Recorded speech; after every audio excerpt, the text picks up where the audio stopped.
Hearing of the Subcommittee on Biotechnology, Horticulture, and Research regarding oversight of USDA's use of Census of Agriculture authority to acquire farmers' personal financial information will come to order.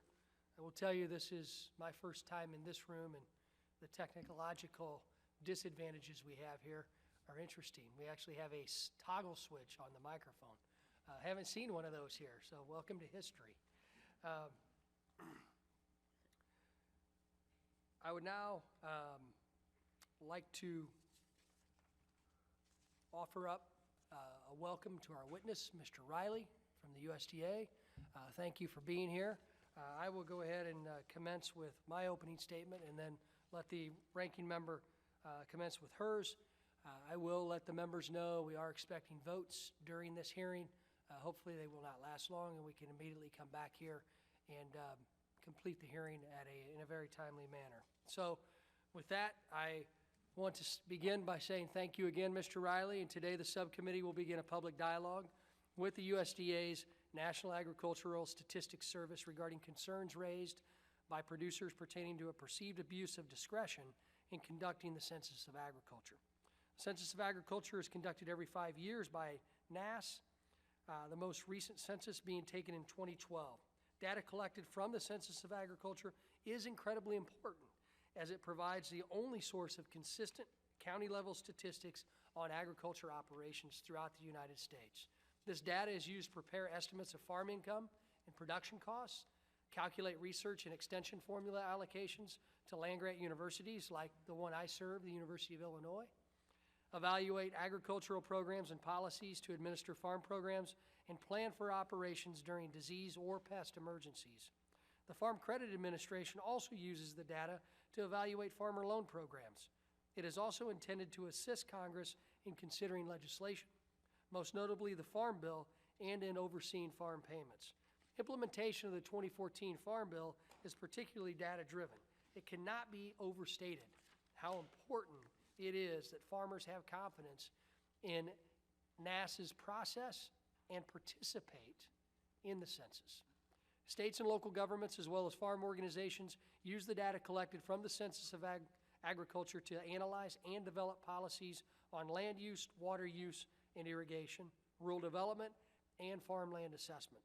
Rural electric companies use such statistics. They do this to me all the time, to forecast future energy needs. Prior to 1997, the Census of Agriculture was taken by the Census Bureau, an agency within the Department of Commerce. Following proposals by the Census Bureau to redefine farms solely in order to reduce its own workload and costs involved, the Agriculture Committee determined that it would be in the best interest of all parties to transfer the authority to conduct the census from the Secretary of Commerce to the Secretary of Agriculture. Legislation was subsequently enacted to transfer the Census of Agriculture to the USDA. When we reported this legislation, Congress was cognizant of the amount of time taken by producers to respond to the census questionnaire. In the report filed by this committee, we specifically highlighted these concerns and instructed USDA to ensure that the census questionnaire would be concise, easily readable, and understandable, and relevant to today's agricultural operations. In fact, Congress specifically instructed the Secretary of Agriculture to undertake a review of all questions currently asked as part of the Census of Agriculture to ensure their relevancy. In January of 2015, the committee, both majority and minority, were contacted by farmers and ranchers concerned that the NASS improperly used the Census of Agriculture authority to conduct a survey entitled Tenure, Ownership, and Transition of Agricultural Land, or otherwise known as TOTAL. By invoking the census authority, NASS rendered the TOTAL survey compulsory. The farmers and ranchers in touch with the House Ag Committee were confounded by the duplicative, intrusive, and overbroad nature of TOTAL. The TOTAL survey inquired about all aspects of an operator's personal financial portfolio, as well as all aspects of farm-related income and expenses. We will discuss the specific questions on the TOTAL survey during our question and answer time, but I would like to mention that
questions that on their face have little to do with agricultural production.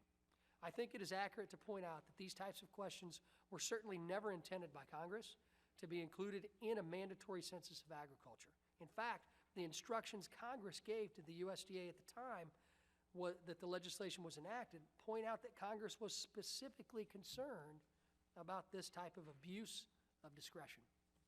Mr. Riley, thank you for being here today. It is our hope that you can shed some light on the decision-making process, and I now yield to the ranking member, Ms. Del Bene, for her opening comments. Thank you, Mr. Chairman, for holding this hearing today, and thank you, Mr. Riley, for being with us. The thoughtful acquisition of data is essential to an informed decision-making process, both in the public and in the private sectors. What data to collect, how and when to collect it, and how to protect its appropriate use are all important questions for any organization engaged in data collection. Big data is a buzzword in agriculture these days, kind of a buzzword everywhere, and we had a hearing on it recently here in the Agriculture Committee. And this afternoon, we'll hear from the National Agriculture Statistics Service, or NASS. NASS has been involved in the collection of big data long before today's innovation age, including things like the Internet of Things. In light of this new and exciting time, it's critical to better understand not just how the private sector collects data through the newest production hardware and software, but how agencies such as NASS and the Economic Research Service collect their data. Even more important, we need to understand and ensure an individual's data is protected with the utmost care. The data that flows from the various NASS and ERS products are critical to virtually every aspect of sound decision-making within USDA and U.S. agriculture at large. Why? Because in some form or another, the data NASS collects informs decisions ranging from EPA pesticide registrations and USDA commodity program participation to improving risk management tools for organic producers. I even used data collected from the agriculture census when I introduced a resolution emphasizing the importance of specialty crops. Federal agencies have a responsibility to fully and transparently explain the relevancy for each of their data sets and to engage in producer outreach to reassure a sometimes skeptical public that data is essential to a producer's access to farm programs and being appropriately and safely collected. Furthermore, we should work together to ensure those collecting data hear from a range of opinions when constructing their surveys and that they're not duplicating what we're asking individuals to complete. Realistically, if these data collection surveys are to be adequately inform both public and private sector decision makers, they may need to ask about some sensitive personal information. However, it's essential that this type of data be handled with the utmost care and concern. I look forward to hearing from our witness today and hope everyone will leave this hearing with a better understanding of this topic at hand. And with that, I yield back. Thank you, Ms. Del Bene. With that, Mr. Riley, the floor is yours for your opening statement. Chairman Davis, Ranking Member Del Bene, and all the members of the committee, I appreciate the opportunity to present the National Agricultural Statistics Service important role in agriculture. NASS administers the U.S. Agricultural Estimating Program, which began in the Department of Agriculture back in 1863, and NASS also has the responsibility for conducting the U.S. Census of Agriculture every 5 years. And this was first done in the Department of Agriculture in 1997. Both the Agricultural Estimating Program and the Census Program align with the basic mission of NASS to provide timely, accurate, and useful statistics in the service of U.S. agriculture. NASS prepares estimates for numerous crops and livestock items, and we issue 400 separate reports annually, of which over 100 of them are principal economic indicators of the United States. NASS provides technical assistance and training to other countries in support of the UN Global Strategy and Initiative on Rural Statistics and the U.S. Feed the Future program. NASS also conducts over 150 special surveys on a cost-reimbursable basis for other agencies, state departments of agriculture, and universities and other agricultural organizations. The work that NASS does is critically important. It provides stability to our commodity markets. It supports our crop insurance program. It supports our disaster assistance program and various farm bill programs. inputs for farmer decisions, and data to inform policy debates, and overall national security that comes from having a stable, reliable, nutritious, and affordable U.S. food supply is part of our core mission. I understand that the committee has some concerns over this recent survey that we conducted, the Tenure, Ownership, and Transition of Agricultural Land Survey, or TOTAL, and that we conducted in partnership with the Economic Research Service, and I'm going to be happy to address all those concerns today. Precursors of this survey began in 1960, and the most recent prior to this year was conducted by the Department of Agriculture, called the Agricultural Economic and Land Ownership Survey in 1999, and these were conducted as special surveys under the Census of Agriculture Authority. And myself, having worked with the government for 40 years, I was with the agricultural program back when it was at the Census Bureau. During the transition, I led the agriculture program during the transition and have been with NASS since 1997, so I have a strong background in this area. NASS acquired the authority for the Census of Agriculture in 1997, and prior to that, as I've stated earlier, the Census of Agriculture and all of the special studies, including AALOs, were conducted by the Bureau of the Census pursuant to their Title 13 of the United States Code to require responses to the census and its follow-on programs. In 1997, as you know, Congress adopted the Census of Agriculture Act, which required and transferred the authority to conduct the Census of Agriculture from the Department of Commerce to the Department of Agriculture. In addition, the Act authorizes USDA, in connection with the census, to conduct any survey or other information collection and employ any sampling or other statistical method that the Secretary determines or that USDA determines is appropriate. In summary, it's the Census of Agriculture Act is what provides NASS the authority not only to conduct the census and associated special studies, and where we evoke the mandatory reporting authority. Publication of information on land ownership began as far back as 1880 with the classification of farm tenure. Land ownership has been an important tool to gauge who owns the land, what is going to happen into the transition of land, and what are the finances surrounding the land, and how it affects the availability of the land going to farmers, especially new and beginning farmers. The Secretary's Advisory Committee on Agricultural Statistics provided advice to us in two meetings conducted in 2012 and 2013, which stated that as one of the top priorities for the agriculture community, the importance of this land ownership and tenure data. Also, in partnership with ERS, NASS conducts an annual farm finance survey, which is called the Agricultural Resource Management Survey, or ARMS. The sampling population for our total survey and our ARMS survey were determined to have a very high level of overlap between the respondent farms, and therefore NASS and ERS decided early on in our planning activities to integrate the two surveys, which was a hope to reduce overall respondent burden, to save the taxpayers' resources, and would improve the quality of the data provided from for this critical topic. Subsequently, NASS requested funding in our FY15 budget, President's budget, to conduct a mandatory survey under the Census of Agriculture Authority on land ownership and farm finance. And if you read the details of our explanatory notes in our 2015 budget submission, it was clear that we did describe the process of how we were going to integrate this with the Agricultural Resource Management study.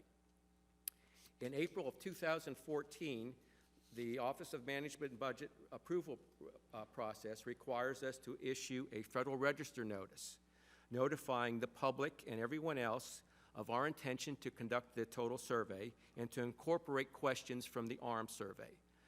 And it was noted in there and in the subsequent Federal Register notice issued during the summer of 2014 with more specific details on our intent, including a copy of the final questionnaire which notified the public and everyone else of the mandatory reporting status. NASS in that process received one public comment from the Bureau of Economic Analysis heavily supporting and identifying the important use of this land ownership information. NASS conducted the first mailing of the total questionnaire in December 2014, and subsequent mailings occurred through the spring of 2015. Once the data collection began, we did our editing analysis and issued the results released on August 31st of this year. This publication provided hundreds of important estimates covering land ownership arrangements, the economics of land ownership, demographic characteristics, land uses, and a look ahead at potential ownership transfer. And this data has been highly valued since its release. NASS clearly understands the sensitivity of some of the questions that we pose to farmers and landowners. Questions covering the cost of health insurance, medical expenses, and other things appear to be of particular concern. In order to gauge the well-being of farm families, it is important to have a clear understanding not only of the farm operating expenses, but also of the farm household expenses. Similar questions have historically been asked in previous land ownership surveys and in the ARM surveys, and were both integrated in the total survey. Household expenses can be a significant factor in determining whether or not a farmer can pursue their full profession in agriculture, or are they necessitated to seek and obtain off-farm work and off-farm benefits. For all the information that NASS collects, we consistently offer a pledge of confidentiality, and we go to extreme measures to ensure that that occurs. In fact, I just left our crop report issuance, which went out at noon today, and I invite all of you to see the security that is in place when we put out our crop report every month. By integrating the ARMS and total survey and using mandatory authority, this reduced overall respondent burden and data collection cost, and greatly increased the quality and reliability of the data. NASS estimates that by having this integrated approach, we saved over 53,000 burden hours on our American farmers and operators, and saved not only from our appropriations, but the taxpayers about $3 million in the implementation of the survey. While this is not a lot of money in the total federal budget, to us and our data collection activities, it is quite a great deal. In summary, I feel strongly that NASS has been open and transparent and consistent with Congress through our funding request, with OMB and through our survey approval process, and with the American public through the issue of all the Federal Register notice and conversations about the land ownership program. We have fulfilled the recommendations of our advisory council and many of the NASS customers by providing a product that has been highly valued and appreciated throughout the agricultural industry. And this concludes my statement, Mr. Chairman. And I'm open to any questions. Thank you, Mr. Riley. I appreciate you recognizing some of the points that I brought up during my opening statement about personal information, especially dental insurance, health insurance costs. But I want to start with a question.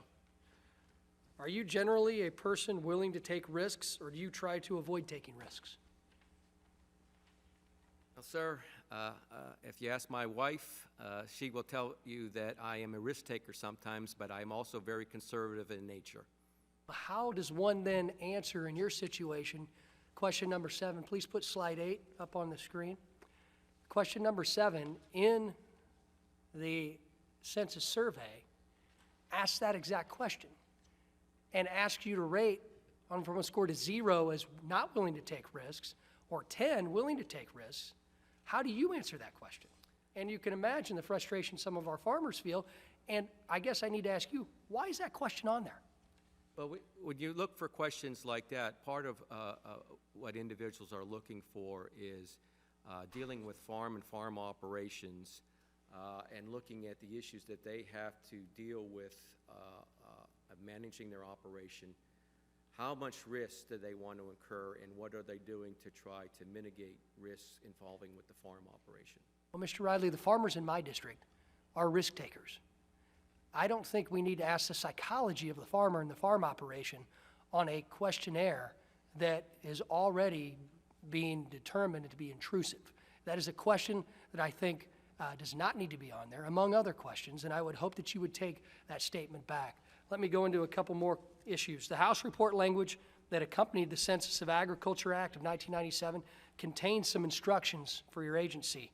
It reads, "The committee recognizes the intrusive nature of a census and the need to obtain relevant data for policymakers. Producers have serious time constraints and should only have to answer questionnaires that are concise, easily readable, understandable, and relevant to today's agricultural operations. The committee is sympathetic to concerns of time spent filling out unnecessary paperwork." That's why I bring this question up. I don't think it's relevant. But were you aware of this report language? I was involved in the transfer program when the census transferred, but no, sir, I was not aware of that specific language. Okay, do you think NASS was mindful of this when total was drafted? We go through a pretty extensive review process of trying to determine the content of all of our questionnaires that we issue. We gather information from our stakeholders. That's why we have such avenues as our advisory committee on agricultural statistics. We meet with various officials through the department. We meet with farm organizations. I have ongoing meetings with the National Association of State Departments of Agriculture and all of their commissioners, secretaries, and directors of agriculture. And we often discuss what are the data needs and what is necessary and what individuals are looking for to manage various programs. And then, to the best of our ability, we try to craft questions and things that will provide that needed information. Thank you. When and why did USDA and NASS decide to conduct the total survey using the mandatory authority of the census? Please put up slide 1.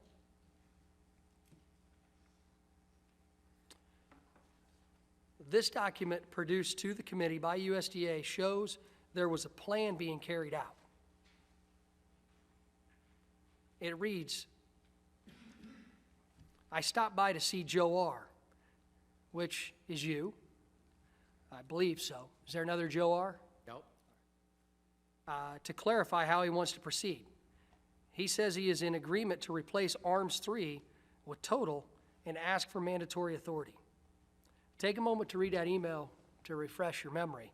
And I ask you again, when and why did the USDA and NASS decide to conduct the total survey using the mandatory authority of the census? So before or after this email? Well, since I was not a party of this email and looking at the date of March 26, 2014, again, I will go back and look at our budget planning documents that were part of the 2015 budget submission.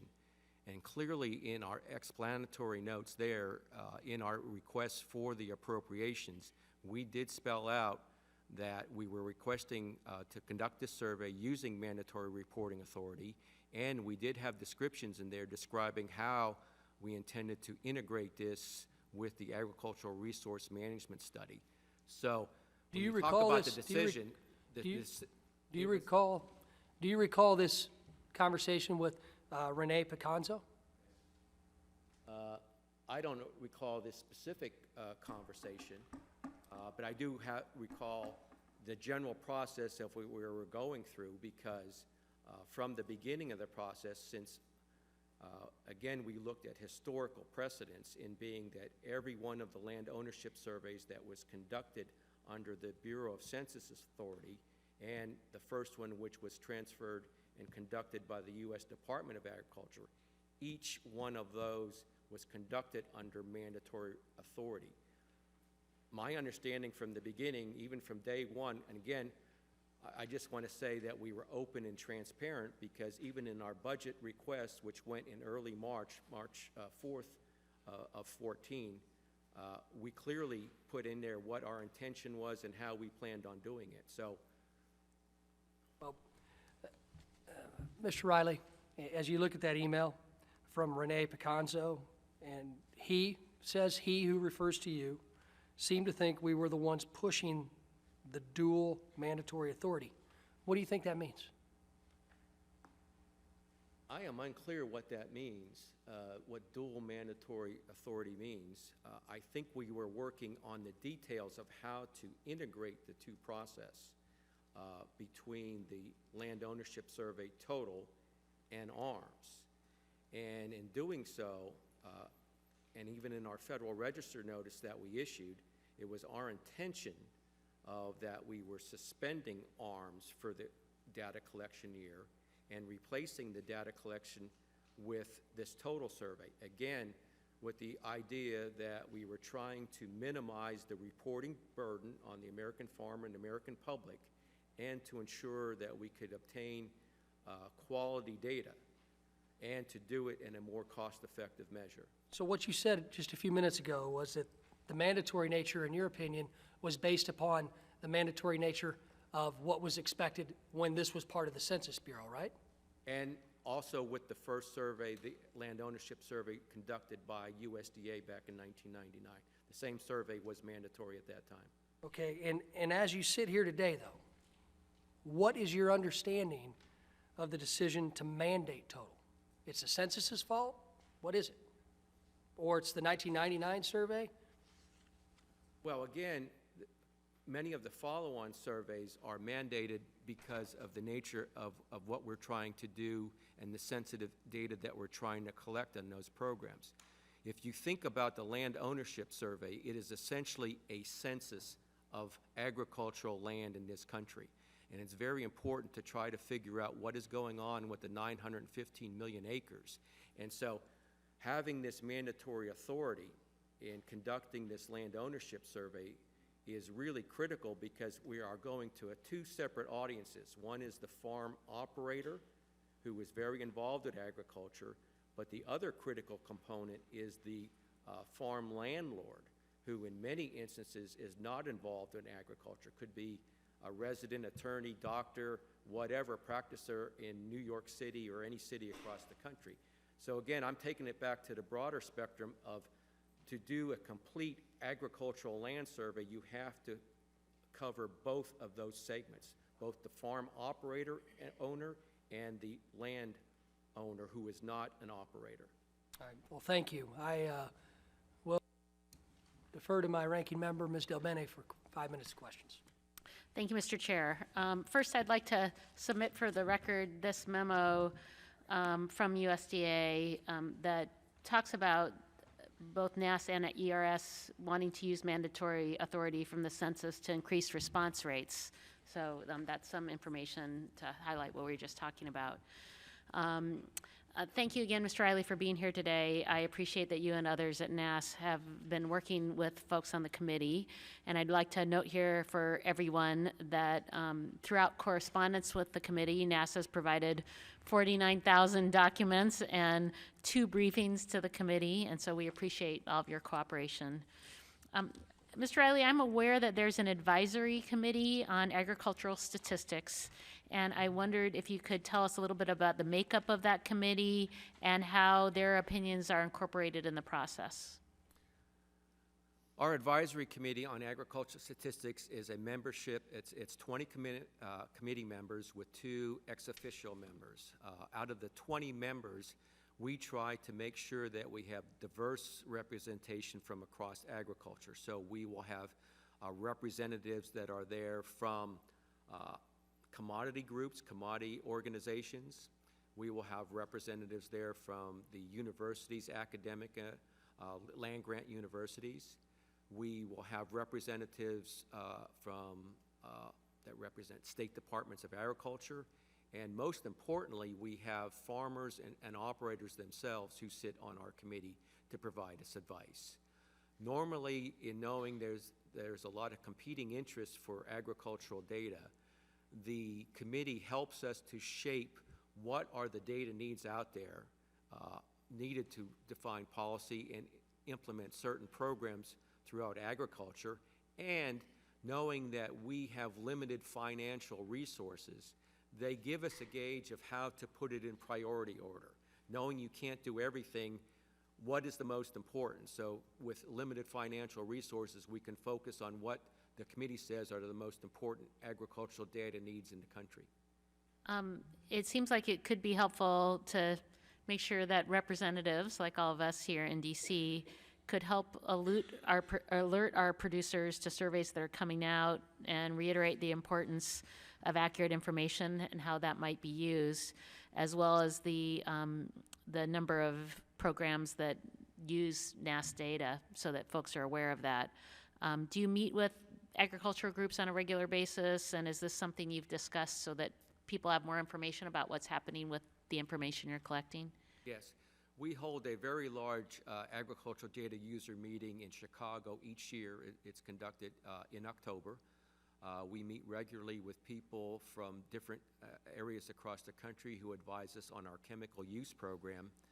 I meet quarterly and at the end of the year with the National Association State Departments of Agriculture, all the commissioners, secretaries, and directors who are advising me what needs they have to administer agricultural programs within their states. And on an ongoing basis, I'm meeting with representatives of all the different commodity groups. My door is always open, and normally on any given week, I have visitors or whatever who will come in from the corn growers, horticulture industry, soybean association, or everything. And we're always discussing about the needs that they have for their particular industry and for agriculture in general. Several years ago, you suspended several specialized reports that were important to some sectors in agriculture. I understand that it was budget concerns that led to those suspensions, but can you share with the committee how your budget works, whether you get funding for specific work, or whether you are prioritizing what types of work you're doing given the resources that you have? That's a very good question. Again, going back to my statement talking about our overall program, we have two defined appropriations. So we get funding and appropriations for our agricultural estimating program and then for the Census of Agriculture program. And on the agricultural estimating program, many of these are the ones I refer to as the principal economic indicators of the United States. So if any financial limitations come in play, those are our core ones that we want to keep in place. Second to that, we work with other USDA agencies that administer many aspects of the Farm Bill. So if something is required and data is needed, whether it's for crop insurance, disaster resistance, or things like that, those are our next level of priority that goes out in our agricultural estimating program. And do you, just one last thing, since I'm running out of time, do you get a specific line item for the ag census itself in the budget? Yes, we get an appropriation for the Census of Agriculture and all its related programs, and one for the agricultural estimating program and its sub-activities. Thank you very much. I yield back, Mr. Chair. Thank you. The chair will let everyone know votes have been called. I'd like to allow my colleague, Mr. Scott, to ask his questions before we take off, and then we will go into recess and come back immediately after the two votes. Mr. Scott, you're recognized for 5 minutes. Thank you, Mr. Chairman. And Mr. Riley, did I understand you to say that the reason the questions were on the survey were to deal with whether or not the farmer could pay their bills? Is that effectively what you're asking? Well, not necessarily, sir, of it, whether they can pay their bills. What was your justification for what was your justification for asking those additional questions? Okay, in recognizing agriculture, 97% of all the farms in this country are family-operated farms. And many individuals and policymakers, as you know, are concerned about maintaining the family farm in our nation. A family farm has a component. We know what their operating expenses are just for the business side of the farm operation. But out of our 2.1 million farms in the country, less than half of them are actually full-time farmers or can make a living doing farming full-time. So in looking at future security, the off-farm, what they do off-farm in their private employment, what kind of benefits and what kind of expenses that they have to incur are key to the overall economic picture of the farm. Let's talk about one of those expenses. First, what if I simply choose not to fill this form out? Do I have, as a citizen of this country, the ability to just say, I'm not filling this out? And many people do. Not everyone, even though it is mandatory, fill it out. But according to the law, the citizen is required to fill it out. That is correct. What are the consequences for not filling it out? The penalty is a $100 penalty. It's a $100 penalty. that may be the solution to eliminate the penalty. I want to ask you about this question. Contributions to individuals outside of the household, including alimony, child support, gifts, and charitable contributions. With due respect, it's none of your business what somebody gives to a charity. It's not. None of my business is the government. We have a First Amendment in this country.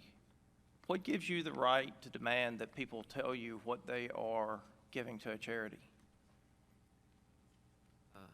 Well, Congressman, I respect privacy as well as everyone, and I know the sensitivity of a lot of this information. And I want you to know that we put a lot of effort on making sure that the same law that requires mandatory answers is the same law that guarantees the confidentiality and the protection of that information. Let me interrupt you there. I'm sorry, because we're getting short on time. OMB was hacked. So when you have my information, if you have all of my information, can you guarantee me that it would never be hacked and never be made public? We do extensive security. Would you, yes or no? OMB couldn't guarantee it.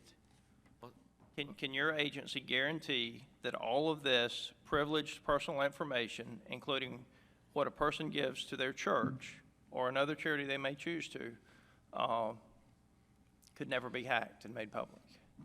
Well, sir, what I can guarantee is that we do everything possible to secure the information.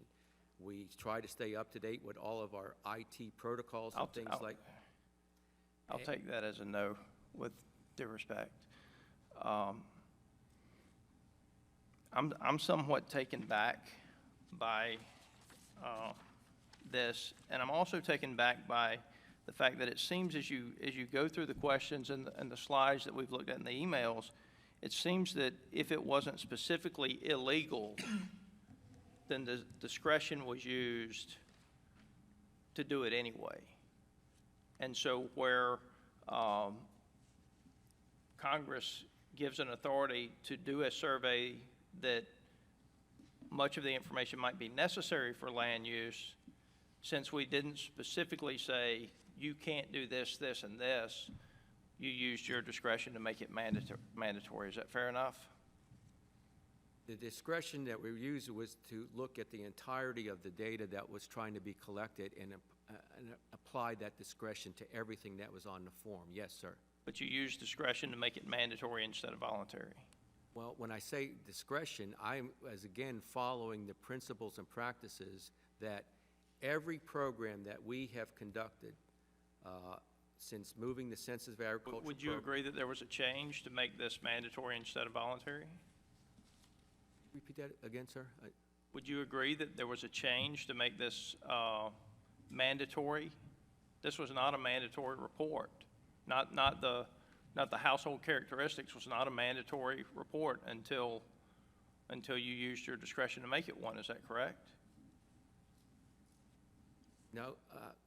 Again, going back and looking at all the previous surveys and the aspects of this, the household characteristics and information of off-farm income and things like that were let me rephrase it. Previous surveys. What did you add this year? Which exact questions? Yes. I'd have to look and go through every exact question, but one of the principles of... Let me ask one other thing then. What do you not have the authority to add to the question? We have the authority to do the survey and add things that are relevant and have to have a justified need for what the data is going to be used for. Justify the need for making somebody disclose their charitable contributions to the government. Again, sir, that would go to the overall economic well-being of that household on how much... Using that standard, there's no limit to what you can ask the American public. And again, going through the process, what I rely on is being open and transparent. When we go through this in our discussions and in the development of the questionnaire, we lay out right from the beginning in all of our Federal Register notices what we intend to ask. Mr. Chairman, I know my time has expired. This is just a clear example of government overreach that we have a responsibility to rein in, and with that, I'll yield what time I don't have left. Gentleman's time has expired. With that, since we are in the midst of a two-vote series, the chair will call this committee, the subcommittee, into recess until we return immediately after votes.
This hearing on the subcommittee, hearing for the Subcommittee on Biotechnology, Horticulture, and Research will come back to order out of recess.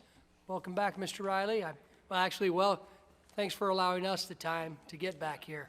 I apologize for making you wait. Appreciate your time here. We're going to go straight into the questioning, and it's for the minority side. I recognize the ranking member of the Ag Committee, Mr. Peterson, for 5 minutes. Thank you, Mr. Chairman. And, Mr. Riley, yesterday or the day before, there was a story in a paper back home about farmers in 2 counties in North Dakota not receiving ARC County payments apparently because their neighbors had not sent in the NAS data, or the ones that did send them in were people that irrigated, and the ones that didn't irrigate didn't send them in. In any event, all of the counties around these 2 counties got payments, and it was quoted in there they thought their payment should have been $30 an acre, but they got 0. Are you familiar with this situation? Not of that particular situation, no, but I am familiar with the program itself and how our data is used in the program. Well, so we're using data to determine these payments that is given by farmers that are not actually required by any law to do it. It's voluntary. Well, what kind of a crazy system is that? Now, I was never in favor of this ARC County thing in the first place. If we'd had the PLC, this wouldn't have been an issue. But I just, you can't explain to people how this is possible. That they could, they were expecting to get, I don't know, $30,000 worth of payments. They're getting 0. And apparently, for some reason or other, they can't use the RMA data in those counties either. So this is, I believe, Stutzman and Lamore County in North Dakota. So I guess, first of all, I guess you need to become familiar with it. And second of all, there's got to be a way to fix this. It's not right to treat people like this. So would you be able to fix it if there was, I think they said that there was only 15% of the people that sent their surveys in that county. Well, Congressman, this goes back to one of our fundamental missions is providing, credible, reliable data in support of all kind of policies and farm programs. And in the data that is used for this, we are providing information on county estimates, which is the acreage, average yield, and production within the county. And we rely on the voluntary cooperation of farmers to do that. And in our working relationship, both with the Risk Management Agency and the Farm Service Agency, we do the best of our ability to collect enough information to provide that data that is reliable for the counties. One of the situations that we deal with is not every county is equal with the number of people and the number of farms. But in the situations where we cannot provide credible, defensible information, we do not publish the information for that particular county. Then they wouldn't, if you don't publish information, they wouldn't be able to get payments? Well, again, my agency does not administer the program. All we do is deliver the data. And So FSA and RMA are looking for the best, most accurate data available. And in situations like that, I think they have difficulties of finding a source of data to determine. But that is not in my area. Well, so if they only had 15% of the farmers respond with the NAS data, would that be considered inadequate? It's not necessarily 15% of the farmers. There's 2 indications. We want to get a good distribution of the farmers, and we look to see how much of the coverage or the acreage or production we cover. So in a situation, if there was large operators and maybe a handful of them that we knew covered over 25% of the production of that commodity in that county, that would meet our criteria for reliability. So we would be able to do it. I think that maybe is what happened, because the large farmers that are irrigated, I think, sent in their data, and the smaller farmers that are not irrigated didn't. And so so the irrigated acres got counted, and the yield is 40, 50 bushel more than the non-irrigated. I don't know. Anyway, I would appreciate it if you'd look into it. It's not my district. We could but- look into that and get back to you with more information, yes, sir. And then the other thing is that I'm having questions about in my district is how you set the barley nationwide numbers. And this is something I've been fighting over ever since I've been here in terms of trying to differentiate between feed barley and malting barley. And apparently there's been questions asked of your agency about how you came up with this number on barley. And my people don't think they've gotten a good answer about how that was established. Do you know how, if it's some percentage of malting barley, some percentage of feed barley, how you came up with that number? Well, sir, on our prices program, what we do is that we publish the prices of barley in 3 different categories. We publish a all barley price, we publish a feed barley price, and a malting barley price. So we have that available, those 3 different components. Again, you have to look back to the actual ARC, or I'm not sure if that's the right program, but the farm program itself, as to which one of those do they choose to use. Are they choosing to use the all barley price or the feed barley price? And I believe in the past they were using the feed barley price, and now may be using the all barley price. We don't set which price is used, we just give the prices on the 3 different categories. Well, I guess if you could, I guess the issue is that my farmers don't feel like they've gotten a good answer how you came up with the all barley price, which apparently was $5.30 for 2014. Could you submit to my office how you came up with that price and Yes, what we it was can. based on and Yes, so forth? we can give you an analysis of how we come up with that price. Thank you. Thank you, Mr. Chairman. Thank you, Mr. Peterson. I now recognize my colleague, Mr. Thompson from Pennsylvania, for 5 minutes. Chairman, thank you so much. Mr. Riley, thank you for being here. I appreciate the fact that we work hard to make, try to have good data in order to make good public policy. I think the Farm Bill that we did was a reflection of that, and we appreciate that data. Although it's not to say I don't hear from my farmers from time to time, and I think they understand that good policy is driven by good data. I've tried to make that point when it comes to reflecting on the really good things that we were able to accomplish in the Farm Bill. But I think they do have a point at times where they certainly there's a balance in making sure that we're collecting just the information we need, and we do it in a way that's efficient, so it doesn't become a burden. And I appreciate your help in those achieving those 2 objectives. A couple questions for you. I understand there are 2 versions of total. Is that correct? Yes, sir. Okay. Now, there was the operator version and the landlord version. Does that sound accurate? That is correct, yes. The 99 allelose does not look like total, correct? When you say does not look, it also had 2 different versions. It had a operator type of version and a landowner type of version as well. The exact content in that does change over time, but there was 2 separate components. So it's the current contents, the distinguishing difference? It would be the actual content that, yes, that would be a little bit different from the previous. Okay. Now, farmers and ranchers are routinely asked these questions by ERS through the ARMS 3 survey. Is that correct, Ms. Riley?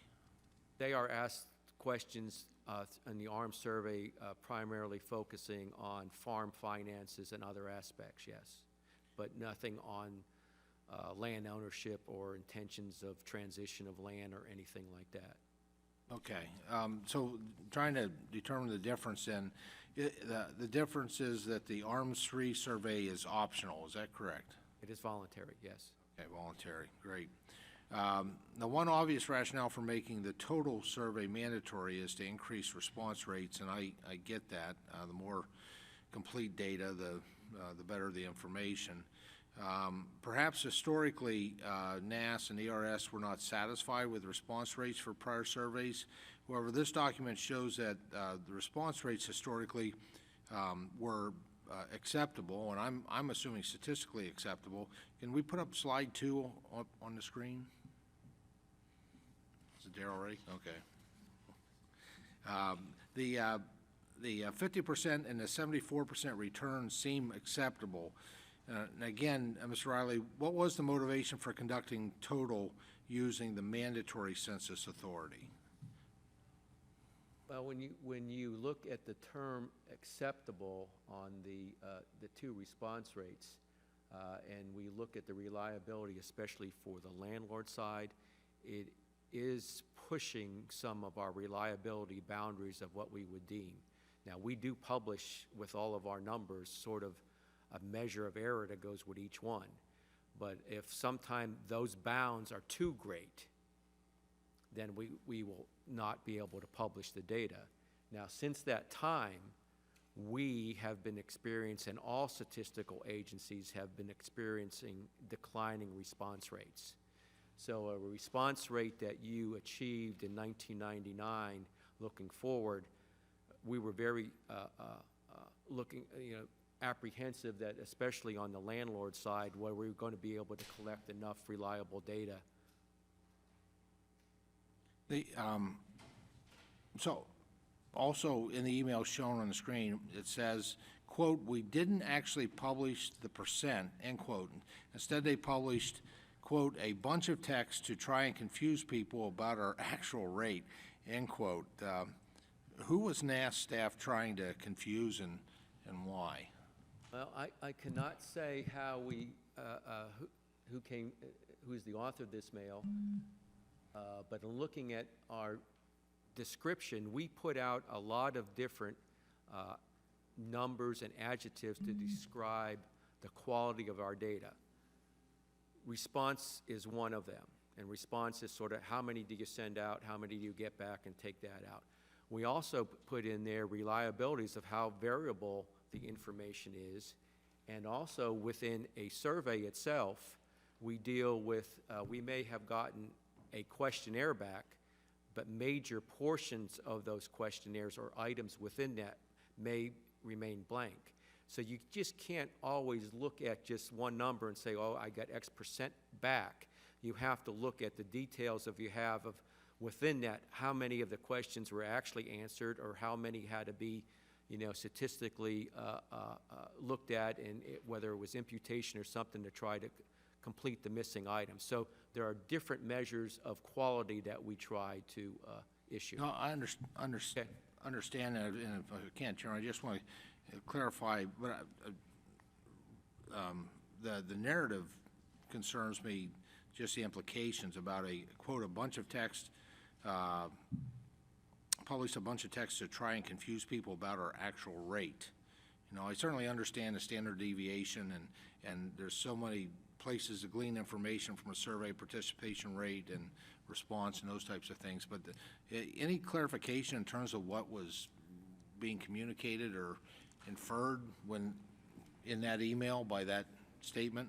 And again, I'm not sure what they specifically were talking about, but over time, OMB has changed some of their requirements of how we calculate in the formula that goes into calculating a response rate.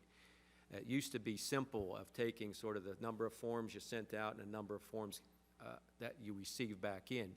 But since that time, there's been new parameters and requirements placed on how we calculate this.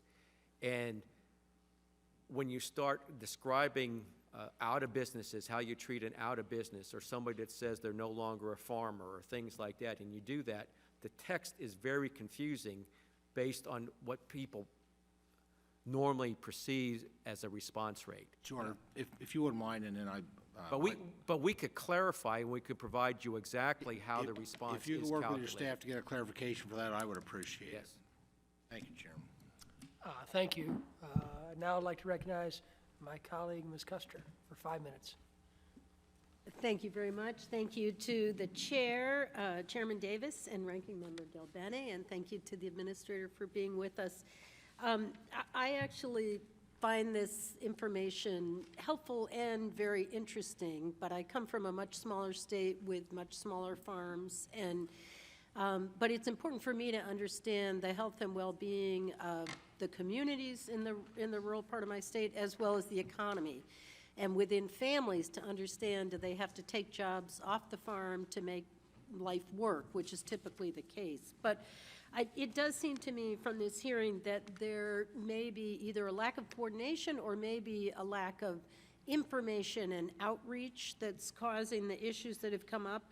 And I'm just wondering, can you suggest to me ways that the NASS could improve outreach efforts to farmers, to industry, so that farmers will have a better understanding of the survey, know when and how the survey will be administered, but I think most importantly would have an understanding of how is this information on an aggregate level, not personal information, but how is this type of data helpful in making policy that then will come back to benefit their lives in rural communities?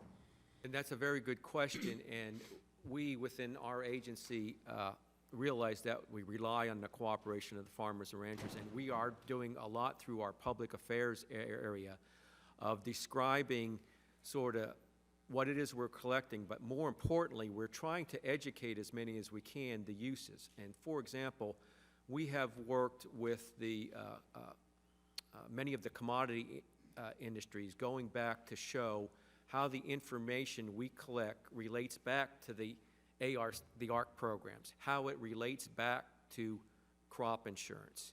And we've had joint brochures and explanatory statements developed both from us, RMA, the Corn Growers Association, and the Soybean Growers Association that are looking at and trying to describe back to the farmers and ranchers how the data you provide to NASS is used to get you a crop insurance payment. And I think the more we educate and the more we can get that, known, the better off we're going to be able to complete our mission of getting the data, and the farmers will know how it's being used. And that's the critical thing that we're trying to communicate. Yeah, and I agree with you. I think that's critical, and I would say this is a very bipartisan committee. That's rare on Capitol Hill, and we would like to work with you if there's a way that we can help communicate to our constituents, put out a press release, put it up on our websites in a way that helps make that case that this information is not meant to be intrusive, it's meant to be instructive as to how we make these decisions of public policy, and as you say, how the checks flow coming back to the farmers. So thank you for your testimony. I appreciate your time. Young lady yields back. Now recognize the gentleman from Washington, Mr. Newhouse. Thank you, Mr. Chairman. Mr. Riley, welcome. Thank you. Appreciate your time here. You're contributing to this conversation. It's very important stuff. I'm a farmer myself. Filled out many of the surveys, sometimes begrudgingly. Yes, I understand. But I understand the importance of the information as it's gathered. Information is power, and we need to make sure that producers in this country have good information, and so it's important stuff. That's why I'm concerned about the program overall. We want to make sure that there's confidence in it, that there's people see not only the need for it, but it's given in, or the surveys are conducted in such a way that people feel that they are being treated fairly, and not questioning the information or the use of it, but just in the manner it's secured.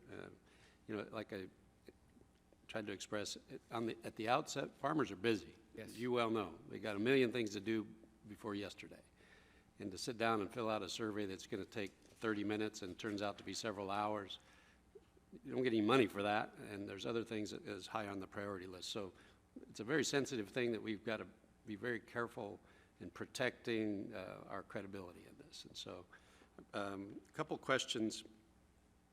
The 2014 total survey that administered by NASS, my understanding was 24 pages long, had 326 questions. Is that correct? Well, that would probably have been the operator component, yes. Okay. There's two different components, yes. So would you describe in your estimation as that questionnaire being concise, as Congress directed that it should be? Well, again, in looking at serving the needs of the public, we operate under several different parameters. We have to be very cognizant of minimizing the response burden. And we work with strict guidance through the OMB approval process of looking at the response burden that we have. And we still have to be able to collect the needed information. So as we go through, again, every step of our process, I won't say it's actually one of our golden rules, but we try to keep the response burden as minimal as possible. And if we're looking for new items and things like that, we try to take items off to keep it equivalent. But the needs and the data needs for agriculture do change over time. And there has been a sort of an appetite for more information as more needs are being identified across the country. But we are very aware of the response burden, and we work to make sure that everything that gets on that document, and again, as part of the review process in the Federal Register notice, we do send it out and give it to the public to look at, here's the type of questions, if, and see, are we hitting the target? Anybody have any comments? Is there something that we're missing? Is there something too much or anything So like you're that? saying it needs to be relevant information, relevant questions? Yes, yes. Would you say questions about furniture and office supplies and license tabs, health expenses, how much it was spent on entertainment generally? Are those relevant questions? Well, again, looking at, especially dealing with agriculture, which is kind of unique, is because of the high percentage of farm operations that are family farms. 97% of all of our farms meet that criteria. And there is a difference, and there is a thing to look at the whole economic profile of the operation, which doesn't just stop at the farm operation.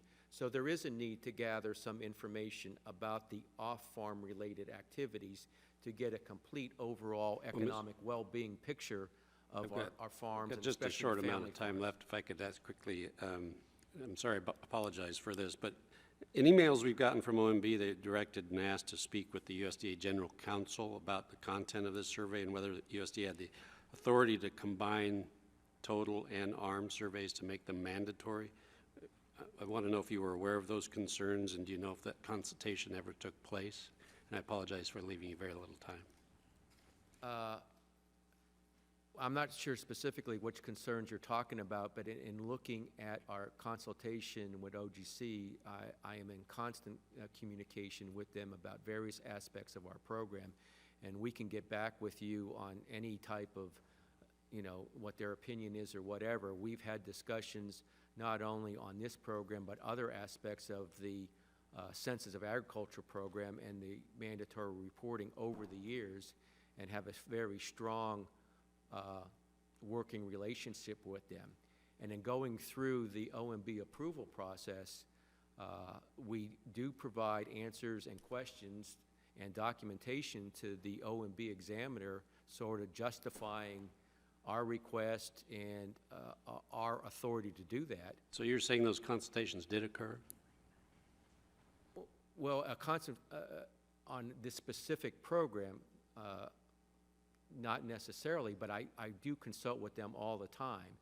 And we did provide, and I've had recent conversations with them on other programs under the Census of Agriculture, and we did provide some of our documentations that we had from previous conversations to the OMB examiner, and we can get any clarification for the record, if you need it, of what OGC, because again, every census follow-on that we have conducted since the transfer at the Department of Agriculture has been conducted under the Mandatory Reporting Authority. I've gone over my time, Mr. Chairman. I appreciate your leniency. Thank you. It's freshman leniency, Mr. Newhouse. Won't happen here next year. Thank you very much. The chair would like to recognize the ranking member, Ms. Del Bene, for 5 minutes. We all support other Washington State members of the committee, so. I just had a couple extra questions, Mr. Riley. We talk about voluntary and mandatory surveys, and so I wanted to know if you could explain for us the difference, why you did decide to use one versus the other. Well, first of all, when you talk about a decision process, essentially with the Census of Agriculture program and an authority that we've had, all the special follow-ons that we have conducted as part of that program have been mandatory. Okay, so it's not like yes, no, or whatever. We've just conducted all of them as mandatory. And other than those programs, and knowing the important nature of what we're trying to get on those programs, on our agricultural estimates programs, we have very little mandatory reporting on that side at all.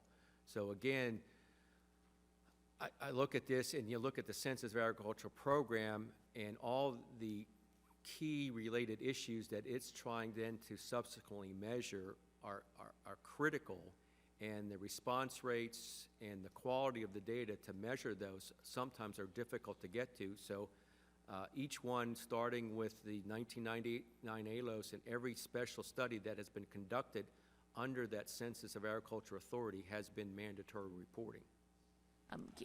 Can you give us more information on the types of responses you get, what the difference in responses you get between a mandatory and a voluntary? Typically, we find that our response rate will probably increase and improve around 15% going from a mandatory to or going from a voluntary to a mandatory program, about a 15% increase. And how does that show itself in terms of the quality of the data that you get as a result?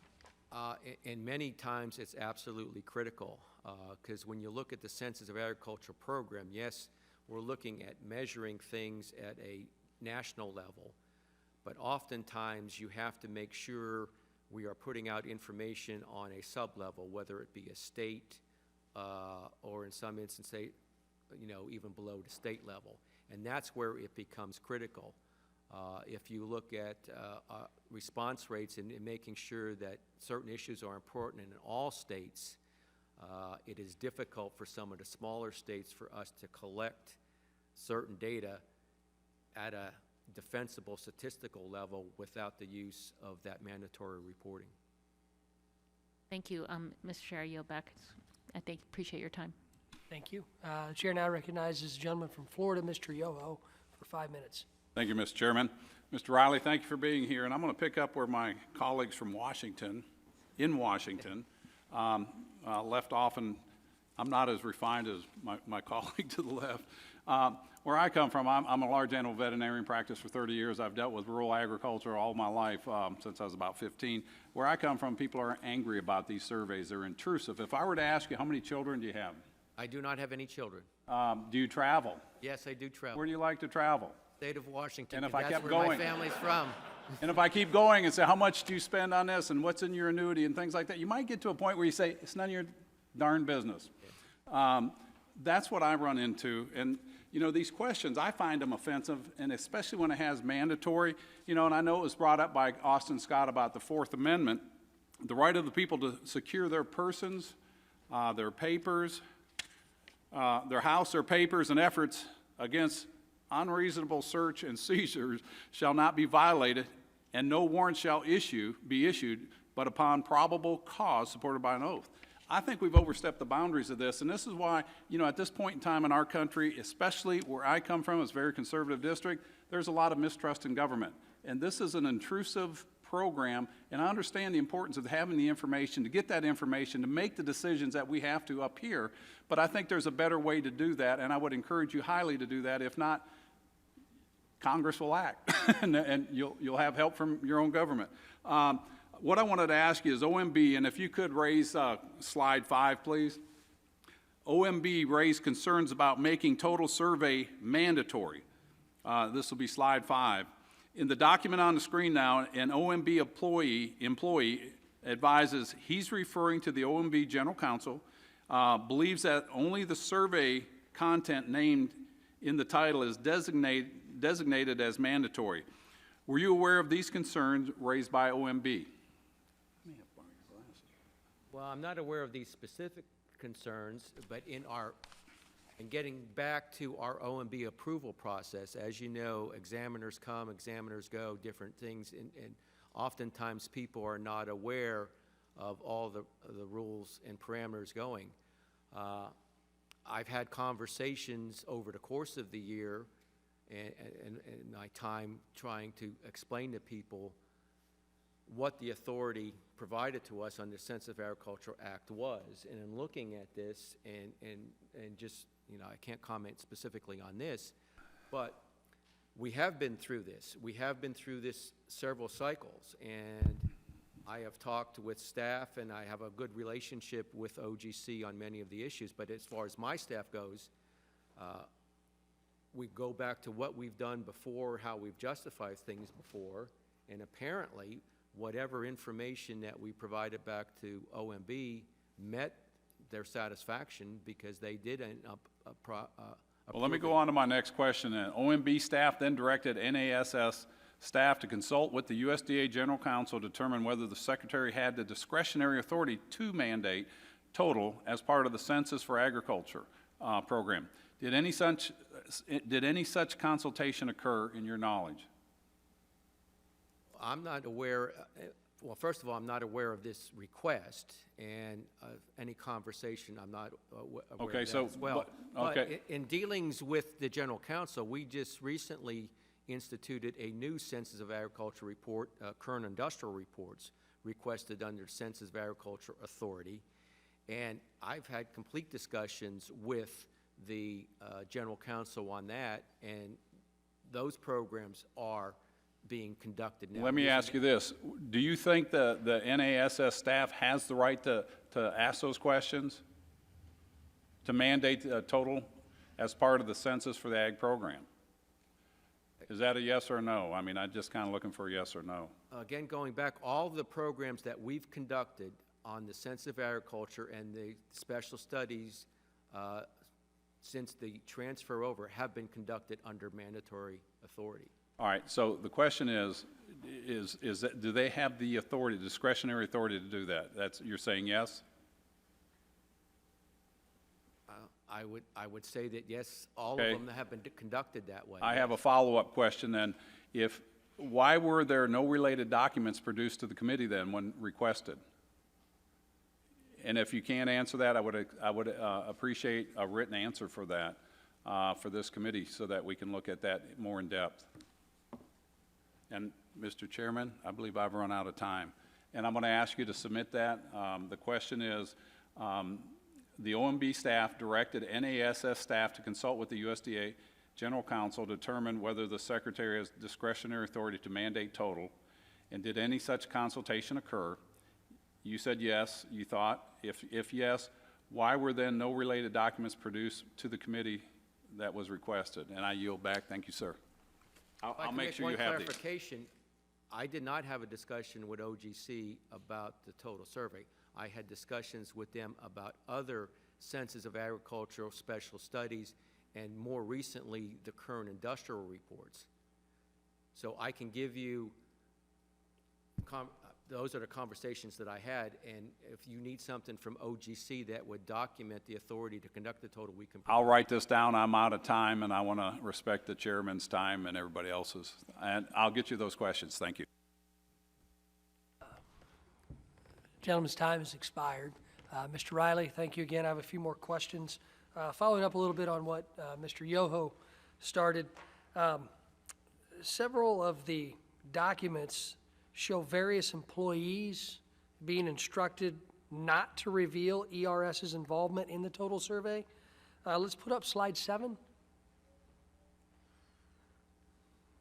As this is an example of this. This employee is under the impression that you do not want third parties to know about ERS's involvement and thereby create the appearance that NASS is conducting a census for another agency. How do you explain this? Well, sir, I'm not familiar with this specific email. And again, I'll go back to the process and the plan that we put in place for this. When we looked at doing the 2 different surveys, we identified there was much overlap between the 2. And we attempted to try to do something that was efficient and reduce respondent burden. So essentially, we eliminated or suspended ARMS 3 for the particular year and incorporated some of those questions and some of the content into the total survey. And what we didn't want to do is that when we were talking about this to anyone is that we were not conducting ARMS this year. We wanted to make sure all of our materials and stuff like that reflected that we were doing a land ownership survey. For the record, I'd like to note that I think this information was submitted to you on Monday. So at some point in time, I'd like to make sure that you've had a chance to see that before you got here, which is why we gave it to you. Okay. And I would hope we could get more of a response. And one last question on this issue. Did you direct employees to hide ERS's involvement in total?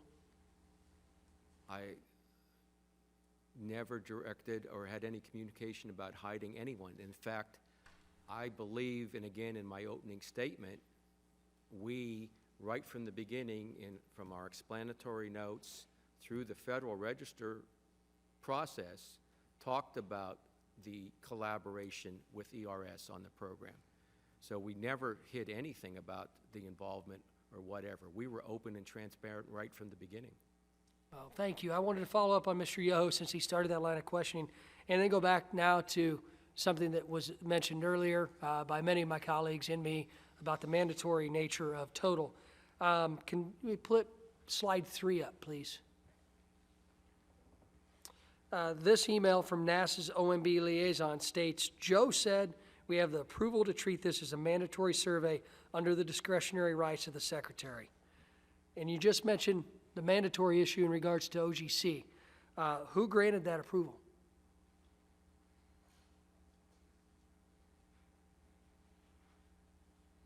Well, in reading, and I'm not familiar with the particular email, but again, in our process of submitting everything for OMB, in our Federal Register notice and all the OMB approval process, we were right from the beginning with our intention to conduct this as mandatory reporting. So in our first Federal Register notice and in our second Federal Register notice, it was the intention in there that we were doing this as a mandatory reporting, and then in essence, once we receive OMB approval, then we proceed with implementing the program. Well, Ms. Riley, again, this information was in a report that was submitted by your employees to us.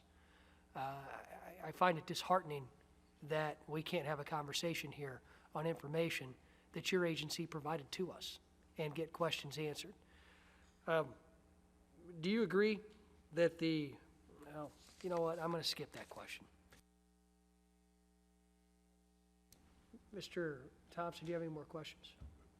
All right, I'll go into our closing statements. Mr. Riley, thank you. I think all of us here on both sides, we understand the value of the agricultural census survey. We truly do. Some of the responses that you've given today frustrate us to this point that maybe we'll have another hearing on this. You mentioned the 1999 survey being the basis of the mandatory total survey. Well, let me, for the record, and I'll submit the 99 survey for the record, and also the total survey, and you already know there's a major difference in what's being asked on the 99 survey and many of the questions that have been deemed intrusive on the total survey. Our farmers have been frustrated by this new mandatory survey. They've been frustrated by the questions that have been asked.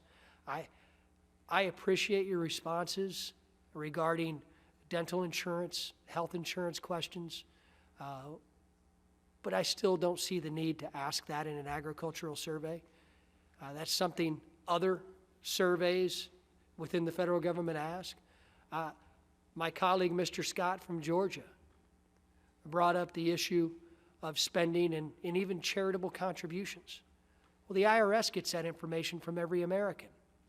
If they itemize, and if they don't, why does the agricultural census survey, why does Total have to ask that information? And then I started today by asking you about if you're a risk taker. By your own response, Mr. Riley, you couldn't answer that question accurately. And how can we expect our farmers who don't understand the survey, who don't know the background of the survey, who don't know what that survey is going to be used for, how can you expect them to answer that question? I hope you can see today why we are frustrated. I hope you can see today why we expect you and the USDA to go back and rework something like this. Let's use some common sense, and I would hope that what we take away from here is an opportunity to continue to work together, because we do truly value the statistical analysis that this survey can give. And I'm personally afraid that the response rate is going to continue to go down when you add questions that are seemingly absurd to many of us. So with that, I want to say thank you again. Thank you to your staff. I appreciate the opportunity to be here with you, and I look forward to working with you in the future. And now I have to go through my usual adjournment. Under the rules of the committee, the record of today's hearing will remain open for 10 calendar days to receive additional material and supplementary written responses from the witnesses to any questions posed by a member. This Subcommittee on Biotechnology, Horticulture, and Research hearing is now adjourned.